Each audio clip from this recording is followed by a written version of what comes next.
Yeah, nothing is happening with trucking. No loads, slow week. So I decided to upgrade my car. Ordering upgrades already. Anyway, so this is, I just wanted to briefly go around what I have now. So this is a 2016 Mazda3 GT. Check out the license plate, right? Custom. And goes on the new car. And it's a very nice car. I only did 3 upgrades. I changed the exhaust. I put the dual Spintech mufflers on it, like very aggressive, improved speed. And then the ride was harsh, and I changed to these pricey Pirellis 225/45/18. The previous rims were 205/45/18. And for such a small car, the wheel should have been 17-inch. Basically 18, the sidewall was too low. So when I went to this 225, I gained about 10 millimeters or 1/3 of an inch, and it did improve the ride. But just this car, it has a very rough suspension, you know. Oh yeah, and the other thing I changed was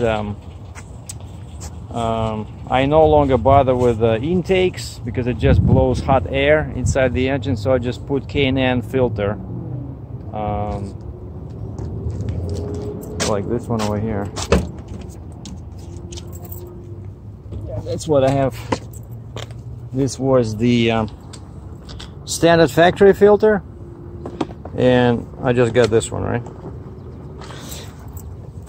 And so this car, everything is fine, and it's like the performance-wise, it's like amazing because it's very light.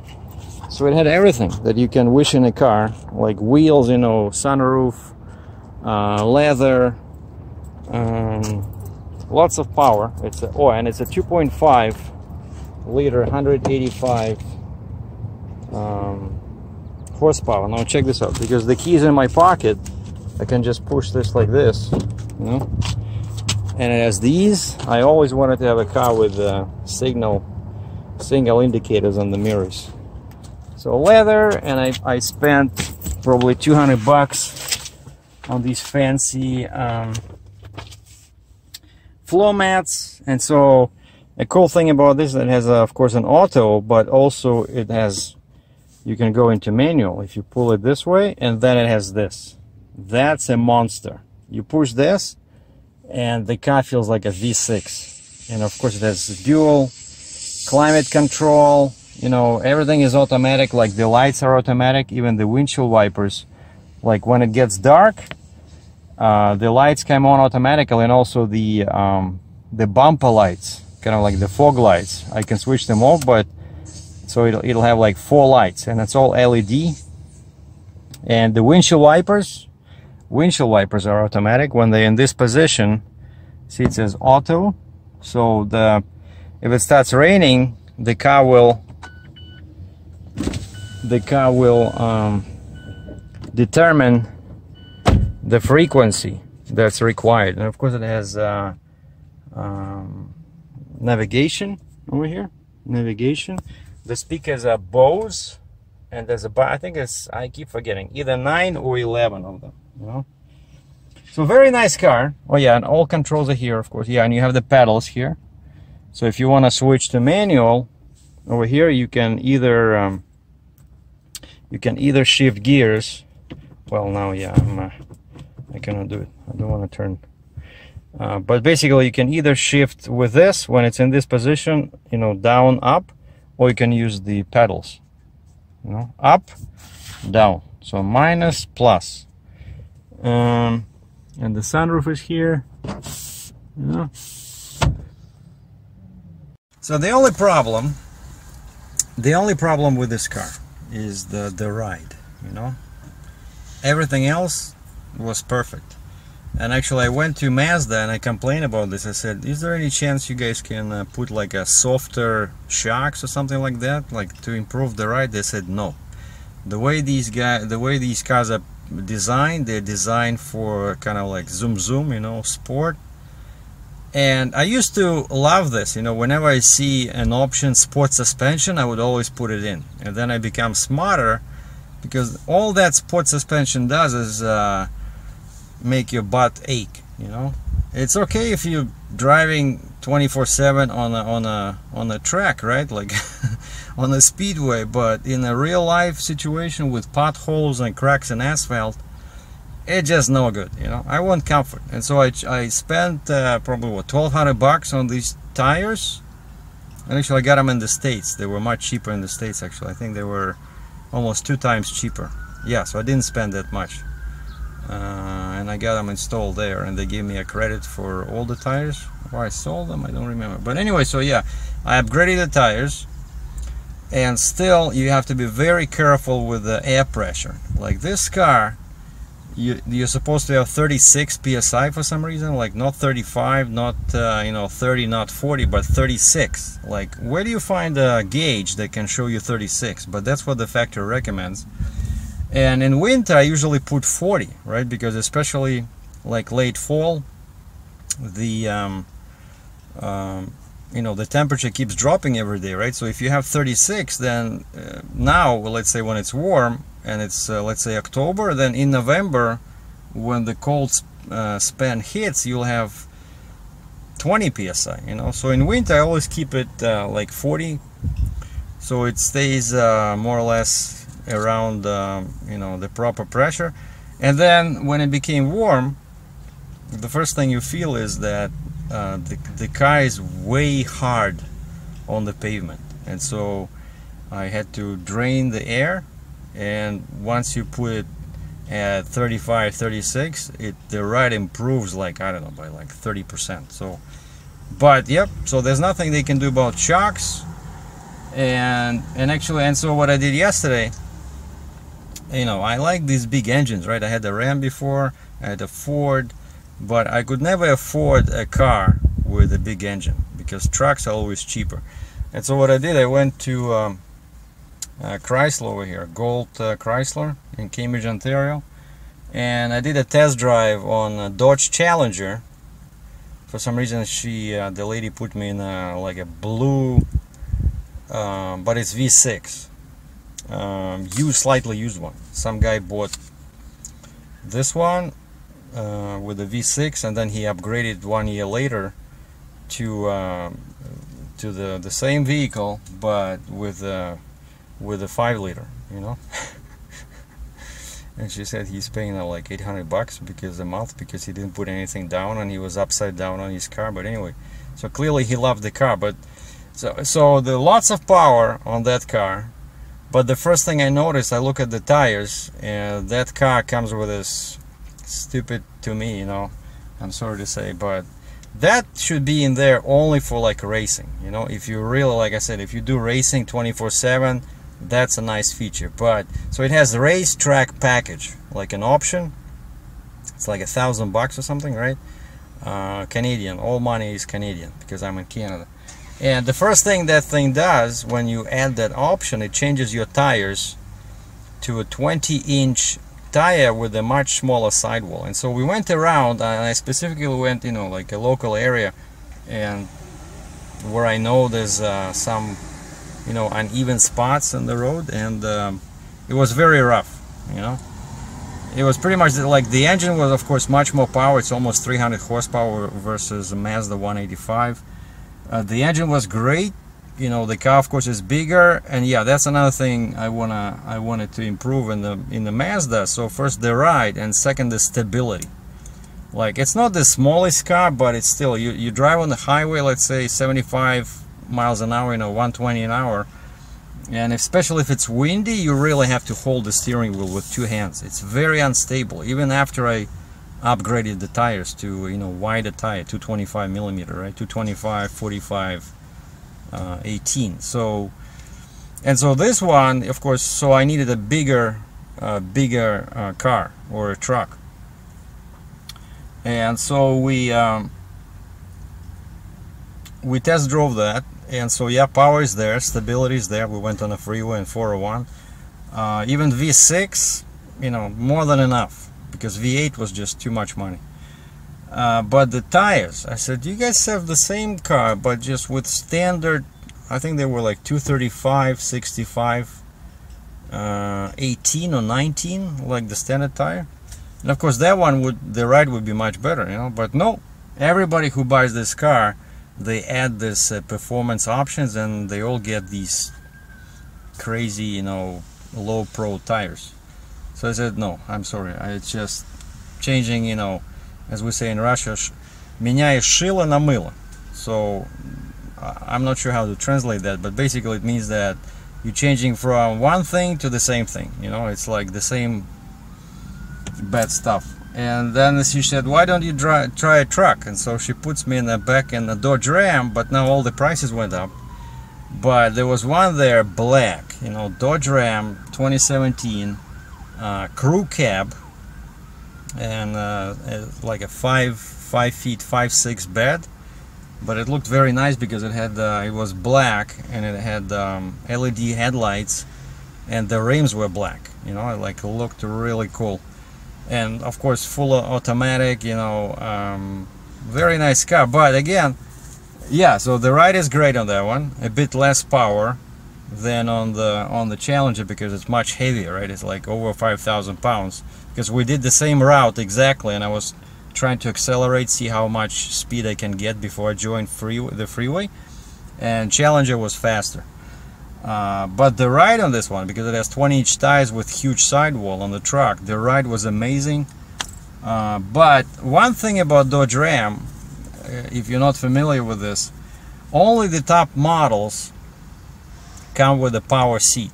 Like basically you cannot adjust the height of the seat. So if you are, you know, like I'm not the tallest guy, but I'm like 5'11", 5'12", right? So basically just above 5'11", or 181 in metric. And so in the Ram, the one I had before, I'm always, you know, my picture, you see, like now I'm sitting like this in the Mazda, right? I cannot see the hood, and that's how I like it. In the Ram, I was always like this, you know, I was always seeing the hood, and there was nothing I could do unless I fold the seat, you know, and just basically lie on my back like an astronaut. And that's I remember that right away. It's not comfortable, you know. I cannot yeah, and the steering wheel in that Ram, it's you can push it in and pull it, but you cannot adjust the height, you know. It's telescopic, but it's not goes up and down, I think. No, it goes up and down, but it was only one function as opposed to a car where you have two, right? Like this car over here, I can achieve a very comfortable position over here, you know, and the seats are very nice, you know, all leather. And so yeah, so the truck and of course, and they were too expensive, too much money. They were giving me too little for this. The trade-in was too low on this. I couldn't believe how little money. And of course, they don't care about your upgrades, like all these tires, you know, all these mufflers. Nobody cares about that. They always ask you to put back in the factory options. So that's why I said, okay, I have the old factory, well, it's brand new, I never use it, air filter. I'm gonna take out the K&N because it's still, I checked it recently, it still looks like brand new, and I'm gonna put in the fuel, the factory air filter. And so I couldn't get anything I wanted at the Chrysler dealer, and then I went to Auto Trader. Like here in Canada we have Auto Trader, but it's .ca, not .com, right? And I found a Mustang there that was like V6 Mustang, so it was cheaper than Challenger, but it actually has the same, like 300 horsepower, but it has more torque. The fuel economy is better than on a Challenger, and I think it looks a bit better because, yeah, Challenger is great, but like the front sometimes looks kind of weird, you know, with that set back headlights. It looks a bit it's like, yeah, it's classic, but I just found that, yeah, I love the car from one angle and then I hate it from the other angle, whereas the Mustang, you know, it's proven design, and also what I like about the Mustang is that because there's so many people that love these cars, like the market for upgrade parts is huge. Like you can pretty much change on that car, you can change anything. There's all kinds of tuners. I checked the Flowmaster website, you know, because that's the first thing I do. I upgrade the exhaust. It's just, you know, improve the sound a little bit. I don't like it loud. I just want a bit character, you know, just make it a bit, give it some throttle, you know, like some low, like bass sound, but not crazy. I don't like when it's annoying, you know, when you're driving. I want to be comfortable, but I want that, you know, so that the car has character. I think just a lot of people don't understand this. Like a friend of mine, he drives a Volkswagen with a diesel, and that thing has no power in the, like, first gear, nothing. And I said, how can you drive a car like that? Like, there's no acceleration at all. Oh, but the fuel economy is good because it's a diesel, right? And he got some money from Volkswagen when they screw up with that scandal, if you remember, a year ago. So they sent him money, so he's very happy. But I'm not like that. I want a fast car. I want a comfortable car. I don't want a car. I don't like a car that goes like this, left and right, when it's windy. And so I went. I drove to that.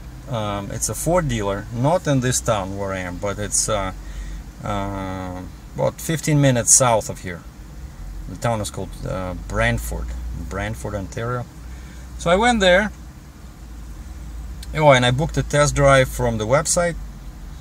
And the only drawback to this car, if you can call it a drawback, and that's of course why it's so cheap, like it was cheaper, maybe by like 8,000 bucks Canadian than the Challenger, even the used one, is it has, so it's V6, everything is cool, you know, lots of options inside, but it's standard transmission, manual, right? And I just wanted to see how it, you know, how it performs, if I still remember how to shift, you know, because the truck I understand, but the car, the last time I had a car with a manual transmission was, I think it was what, 2014 Mazda. I had a Mazda3 with a 2.0 liter engine, and it had a manual transmission actually, and I loved that one, never had a problem. And so I test drove this car today, and it was fine. Like the shifter is the same size as this shifter, you know, so very easy to shift. Everything is like the gears are close by, and it's a 6-speed. It's a 6-speed manual, so lots of very good for fuel economy, you know. I loved it. I liked it, except that again they were not giving me too much for the car, and so I said I'm gonna think about it. So I had to drive to that Sheehan Volvo, where I did the repair for my semi-truck last week, and they did agree to give me back money. So they only charged me for 30 minutes, not 1 hour like originally, right? So the manager called me and he said that you can come and pick up a refund for 75 bucks. And it would be easier if I just drove there, so you know, they processed the refund, I put my card in the machine because I paid with a debit card.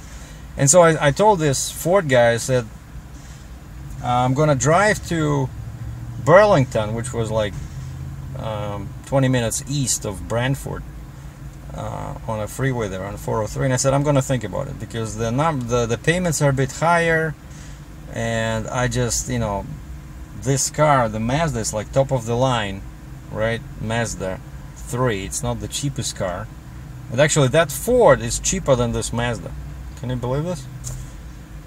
But yeah, much more power, you know, much more stable. It's a heavier car. I like it. It's smaller, you know, of course it's a 2-door. It has less space in the back, but you know, all I need is to throw my backpack in. And I checked the trunk. The trunk is the same size as the Mazda because I keep my, you know, stuff in there, like some paperwork, you know. So and so I went, did my thing, pick up the refund, and then right there near the Sheehan I see some cars on the lawn, and I see the sign Chrysler, another Chrysler dealer. And I tried calling the lady that gave me the ride, gave me, you know, showed me the Challenger, and and the Ram on the previous day, right? And she works like the second shift, kind of like they're there till 9, and so this was like 11 o'clock, and I figured she gave me a business card. I called her, there's voicemail, and I said, you know, I just want to run some numbers by you because that's what they offered me, like monthly payments, and this is the buyout on the trade-in on the car. I said, basically I wanted to see if they could do any better, right? And so I left the message, no response, and then I saw that Chrysler dealer there, so I stopped there. And just as I'm about to, I shut off the engine, and just as I'm about to leave the car and go inside and talk to somebody, my phone rings, and this girl Ashley, the sales girl from Brantford Ford, says, Sergey, I got good news. We managed to, I'm working hard for you. We managed to increase the buyout by $1,500.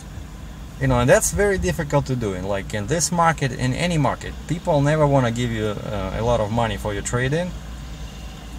Even though it's like a fancy car, right? Well, it's not the Mercedes, right? But still, it's like I said, leather and sunroof and climate control and everything. Everything is automatic. But so she managed to give me the extra $1,500 for the trade-in, and so she said the payments went down. She gave me the number. I said, and she says, would that be something you're okay with? I said, basically, I'm sitting there and I'm thinking, there's no reason for me to go inside this Chrysler dealer because I'm not gonna get a better deal because all Chrysler cars are much more money. It's like I could not afford that. I would love to have that Challenger, but like I said, it's like a kind of like a love and hate car. And over here, it's at least 35 grand Canadian, brand new. Whereas the Mustang is 10,000 cheaper, you know, like. Oh, it also, why? Because now in the summer, it's Ford has employee pricing, right, and Chrysler doesn't have that, so that's why it's cheap and it's a discounted price. You can only get it, I think, like twice a year or once a year, but basically it's a good time now. And so I said, yep, let's do it. I said, it's funny, you just caught me as I was to leave the car and go talk to somebody at the Chrysler. She started laughing. I said, okay, then I'm not gonna go in. So I just closed back the door, started the engine, and I drove back. And we signed the deal. Gave him $100 as a deposit, you know, so that they hold the car. They know I'm serious. And so now they're doing the, you know, what they call it, like what they do, inspection and, you know, pre-sale checking. Oh, and asked the guy, said, could you check the clutch, because it was kind of like a bit rough in the first gear. And the guy went out, tested it, and he said, no, it's fine. He says it's just, yeah, it's a bit touchy because, you know, it's a 3.7 liter engine with 300 horsepower. You know, you just need to, you know, you have to be gentle or actually add more gas. So anyway, so he gave me a couple of tips. I said, yeah, because I'm in a truck, in a semi truck, right? You don't have to, it's a big difference. You don't have to add any gas. You just release the clutch and the truck, even fully loaded, will roll on. But in a car, you know, you have to know the, you know, golden middle, not too much gas, not too little gas. But anyway, I love that car. So, and so the two things I'm going to change is the K&N filter. And right away I went to a K&N website and I put in 2017 Ford Mustang 3.7 liter V6, and it gave me the make and model. And so now I'm sitting at the Canadian Tire, our big kind of like Walmart but focused on car parts, because I know they're dealer for this, for K&N, because I don't want to buy it from the States because it's too much duties, you know, to ship it across the border. And K&N is an American company. And so I went in, gave him the part number. The guy says, we might have it. He checked in the back. No, they don't have it. But he says, let me check. And he can see on the computer, he says, oh, there's two in the warehouse, in our warehouse in Vaughan, in Concord, which is like 1 hour away. So I said, so when do you think it'll be here? He says, probably tomorrow or the day after tomorrow. I said, okay, let's order. And so basically you pay, I paid the invoice, I give him my phone number, so they're gonna call me. And they already had me on the system because I bought something from them before. I think it was also K&N. It just is convenient because it's such a big store. Like we have smaller stores, they never have the stuff in stock, and or they cannot order. Like these guys have, you know, much more buying power. And the price was, I think in the States it's like 56 bucks. Of course US, and over here it was like 83 Canadian, so pretty much the same, plus tax. And I was hoping to get the filter and go pick up the car, because yeah, I'm going there tomorrow, because of course they need at least a day. But I talked to the finance manager, right? So they approved me, the same bank where this guy is financed, so they were happy to, because now I owe a bit more money. Hey, cool for them, right? And we agreed on a time, so I'm gonna go there tomorrow, give them this car, clean out my stuff, move the stuff to the new car, and they're gonna transfer the plates. So tomorrow HHTV tag will be on the Mustang. Oh, and it's black. It's a very cool looking car. It's black. Well, the seats are cloth, but they're more comfortable actually than these ones, because we went for a ride there. It's so nice, you know, like inside it feels like a race car. Everything's nearby, because yeah, it's a slightly, I think, smaller cab, but very comfortable. You can adjust the steering wheel, the seat, you know, everything is nice. And so, and then the next thing I do, I already checked the Flowmaster website, and again you can search by vehicle, right? I was looking for a kit.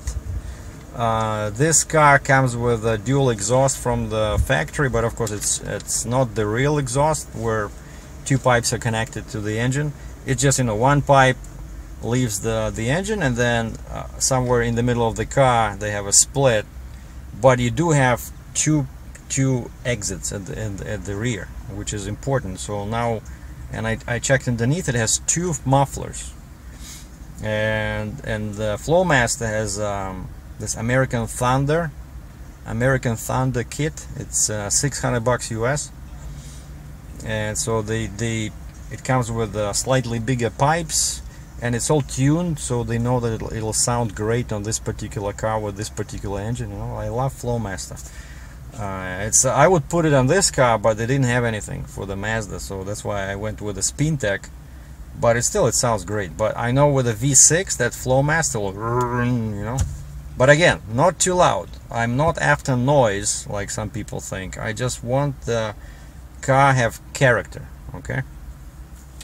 And maybe later what I'll do is, because it's black, and I just don't like those wheels that are like aluminum, nice aluminum rims, but they're just standard Ford rims. So either I will replace them or I'll just paint them, you know. Or I think there's what they call it, that plasty stuff that you can just put on, you know, because I want the car to be black from top to bottom, basically. That's the plan. So I got this, right? Should pick it up tomorrow, the K&M. And then the exhaust, just like what I did with the Ram, I bought it from one of the big US dealers, and I had it I had them ship it to UPS or FedEx, whatever they use. Like if they use FedEx, I'll have them ship it to a FedEx customer center. If they ship it by UPS, I'll find the UPS customer center, right? And then I just go across the border, pick it up, and I install it right there. Like for the Ram, I installed it in Buffalo, and it only cost me like a couple of $100. Very quick, you know. I didn't have to do any appointments. So that's the plan. Bye bye Mazda, hello Ford.